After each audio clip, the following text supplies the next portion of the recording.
patroli milik Polsek Tambak Sari, Kota Surabaya diduga dibakar seorang pria pada Kamis dini hari. Api membakar bagian belakang mobil patroli hingga menyambar gerobak dagangan milik warga. Mobil sudah lama terparkir di sekitar pagar lapangan sepak bola milik PT Kereta Api Indonesia di Jalan Mendut, Kecamatan Tambak Sari, Surabaya. Polisi yang melakukan penyelidikan kemudian menangkap seorang pria yang diduga terlibat pembakaran mobil. Pria tersebut diketahui merupakan warga Jalan Sawenter, Surabaya dan jalani pemeriksaan di Mapolrestabes Surabaya.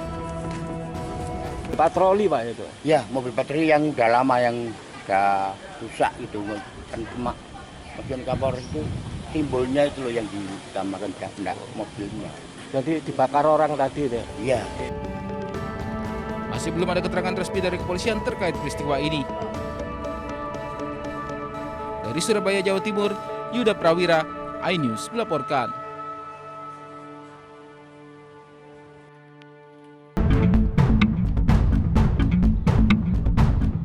Rumah salah satu pelaku pencurian dan kekerasan di Kelurahan Blandongan, Bugul Kidul, Kota Pasuruan digerebek polisi. Anggota polisi masuk ke rumah dengan mendobrak pintu dan kedapatan pelaku sedang tidur. Polisi sempat mengeluarkan senjata laras pendek dan sempat terjadi ketegangan. 5 pelaku diamankan masing-masing, 2 pelaku pencurian kekerasan, 3 diantaranya sebagai penadah. Dari hasil pemeriksaan, 1 di antara pelaku sebagai otak merupakan mantan anggota polisi. 2 pelaku lainnya ditembak kakinya dan dibawa ke Rumah Sakit Umum Daerah Dr. Sudarsono untuk mendapatkan perawatan. Kedua pelaku terlibat aksi curas di Desa Tambak Rejo, Keraton, Pasuruan. Dulu bekas anggota polisi dari Polres Kota Pasuruan yang sudah dipindahkan ke Polres Probolinggo, diduga dia otak daripada dalam pencurian dengan kekerasan tersebut. Atas perbuatannya, 2 tersangka pencurian dengan kekerasan dijerat ancaman pidana 7 tahun penjara, sementara 3 tersangka dengan ancaman 5 tahun penjara. Dari Pasuruan, Jawa Timur, Jaka Samudra, iNews melaporkan.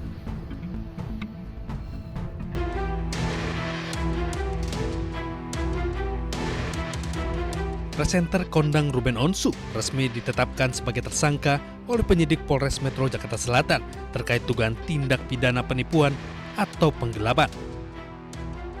Penyidik kepolisian menemukan bukti yang cukup untuk menaikkan status terlapor jadi tersangka.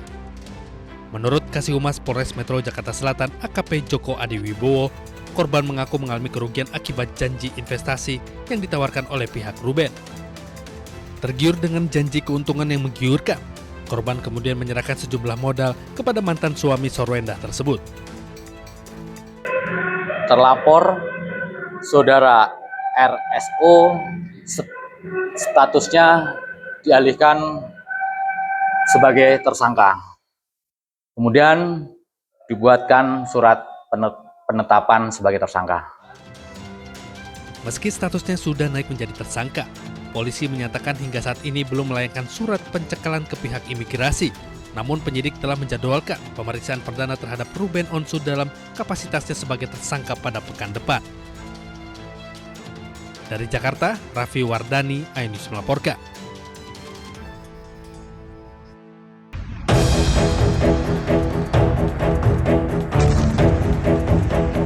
Perang Timur Tengah semakin meluas ketika negara yang terlibat Amerika Serikat, Israel, dan Iran saling menggalang kekuatan. Iran merangkul sejumlah negara tetangga. Oman menjadi salah satu negara yang mendukung Iran menguasai Selat Hormuz. Kini Iran mendekati Irak. Iran mengajak Irak untuk bersama-sama menghancurkan pangkalan militer Amerika Serikat di Timur Tengah. Presiden Amerika Serikat Donald Trump pun murka. Presiden AS Donald Trump mengancam akan membombardir Oman jika menghalangi upaya pembukaan kembali Selat Hormuz. I mean, we control it. We control it with the blockade. We have a blockade. We control it with the blockade. And I like the idea of declaring it a territory. We have total control over the Strait. Meski kondisi terus memanas, namun Pakistan terus mendorong Amerika Serikat dan Iran ke meja perundingan. Namun hingga kini belum ada kesepakatan antara keduanya.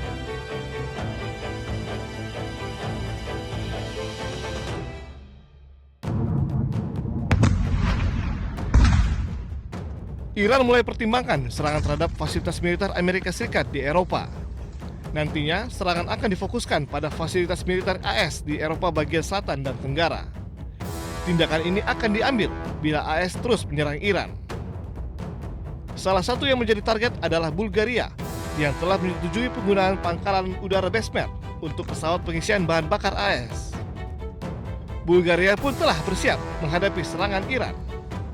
Отношение на базата в Безмер, координирано с Министерството на отбраната и под ръководството на министър-председателя сме предприели всички възможни мерки, включително сме се подсигурили като мерките, които сме предприели са за много по-високо ниво на заплаха от тази, която реално се докладва по линия на службите и постъпващата информация. Следим постоянно ситуацията и процесите и ще продължаваме да прилагаме мерки, които са изпреварващи и са в много по-голяма степен така интензивни спрямо нивото на информацията за заплаха към момента. Tak hanya itu, serangan yang menewaskan 3 personel militer AS menjadi bukti kemampuan Teheran menyerang target dalam jarak jauh.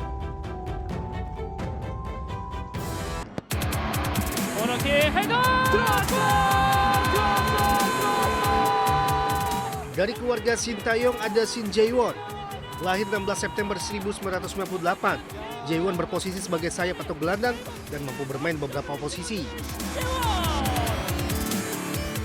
Mulai karir profesional bersama FC Seoul, Jae-won sempat membela Ansan Greeners dan Suwon FC sebelum bergabung dengan Seongnam FC pada 2023. Pada Januari 2026, Bucheon FC resmi merekrut Jae-won.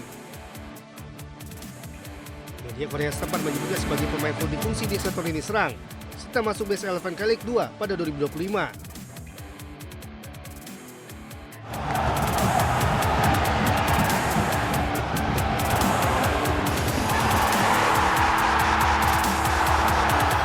Beralih ke keluarga Patrick Kluivert, nama Justin Kluivert menjadi salah satu yang paling matang secara karir. Produk Akademi Ajax ini pernah membela AS Roma serta menjalin masa peminjaman bersama Leipzig, Nice, dan Valencia. Dan kini Justin tengah berkemelut di Premier League bersama Bournemouth.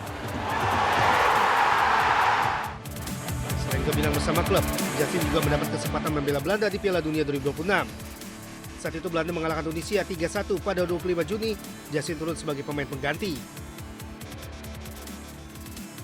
Sementara itu adiknya Shen Kluivert mulai menarik perhatian. Pada musim panas 2026, Shen mengikuti persiapan pramusim Barcelona. Puncaknya, Shen menjalani debut bersama tim utama Barcelona pada 1 Agustus 2026 dalam laga uji coba melawan Birmingham City. Terakhir putra pelatih timnas Indonesia saat ini John Herdman, yaitu Jai Herdman. Jai memilih melanjutkan karirnya di Indonesia setelah resmi didatangkan Bali United untuk menghadapi Super League musim 2026-2027. Kedatangannya sekaligus melengkapi kuota pemain asing Bali United.